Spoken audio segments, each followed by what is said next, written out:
Digital दुनिया हो गया, आदमी कितना काम करता है खुद को याद नहीं रहता।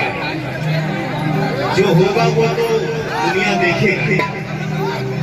हम पुराने चीज भुलाई जाने को सही बात। मैं पुराने से ही था, हूँ और रहूंगा। इतना बढ़िया से अचकावे लेना सर्विसिंग रोज तुम्हारा है।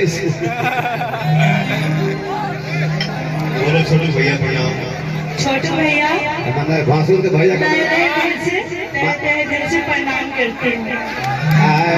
मारा भी बिल्डिंग फेंक दो।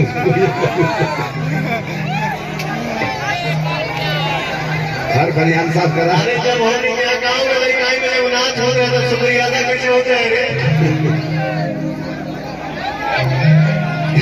बोल बोल बोल बोल।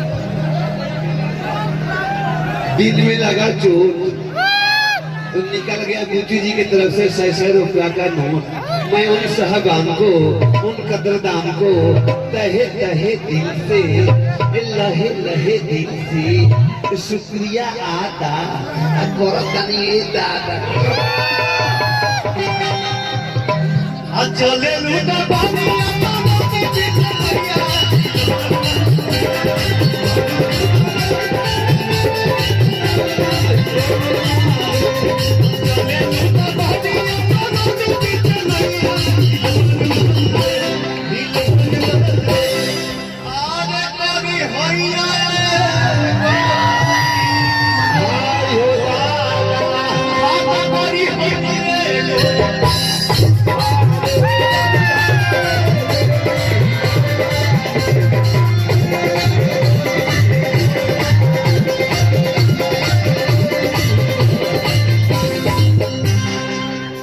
सुतहु न देवे रात हर जगह ना। वाह मेरा भाई, ऐसे ही हवा जैसा लग रहा है। बहुत